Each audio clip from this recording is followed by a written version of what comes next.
Just Damon Madsen joins us once again, and that just serves as a reminder that everybody's affected by the heat in some form. Yeah, these are the kind of precautions we have to use in this kind of heat, and hopefully if nobody has to be out there, if they don't have to be, they stay inside, because we are about to see, folks, our third day of likely triple-digit temperatures. Let's talk about it. Look at those readings right now. This is not factoring in the humidity yet. This is just the air temperature. It's 99 in Leesburg already. We have not even hit 1 o'clock this afternoon yet, folks. It's 96 in the district. And just a reminder here, Sunday we reached 101 in D.C. Yesterday we reached 102. If we hit 101 to 102 again today, which is looking likely, this will be the first time since 1930 we've had 3 straight days of 101 or higher with that air temperature. So it's going to be intense out there, folks, with this heat continuing. Now, we still have plenty of humidity. As a matter of fact,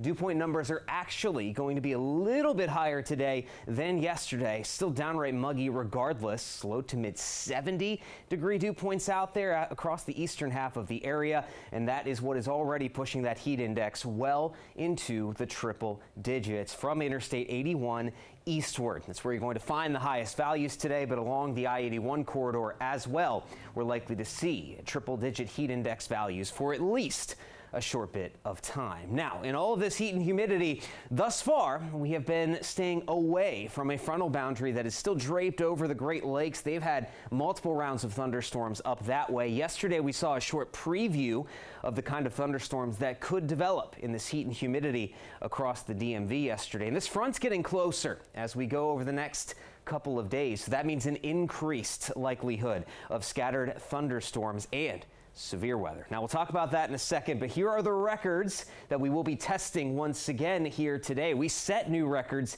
in D.C. both on Sunday and Monday. Today, I'm really hopeful we don't end up hitting this number. I don't expect us to. The record in D.C., 104.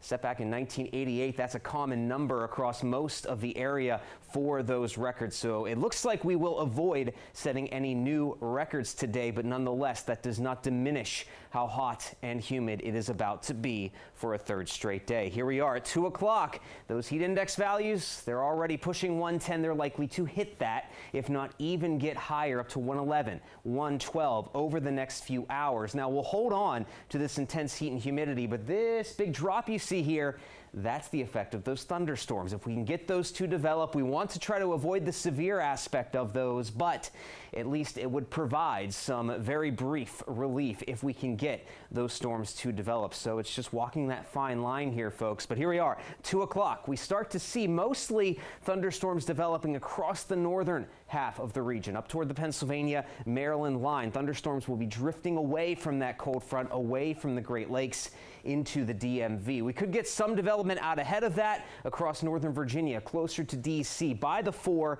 5, 6 o'clock hour. Any of these storms, though, will be scattered about, much like yesterday, where some folks get hit, others do not, though we will see some additional rain and storms hugging our western counties closer to that activity near the cold front later on today by the 6, 7, 8 o'clock hour. And any of these storms that turn severe on us, strong damaging wind gusts will be the primary threat. We could see some hail. We could see some heavier rainfall that could lead to flooding as well. So just keep an eye to the sky. We'll be dealing with that threat for severe weather as well as this excessive heat and humidity. Tomorrow, still hot and humid, and then we'll see an increased likelihood of showers and storms. But behind all of this, Thursday, Friday, my goodness, folks, finally we cool off into the upper 80s.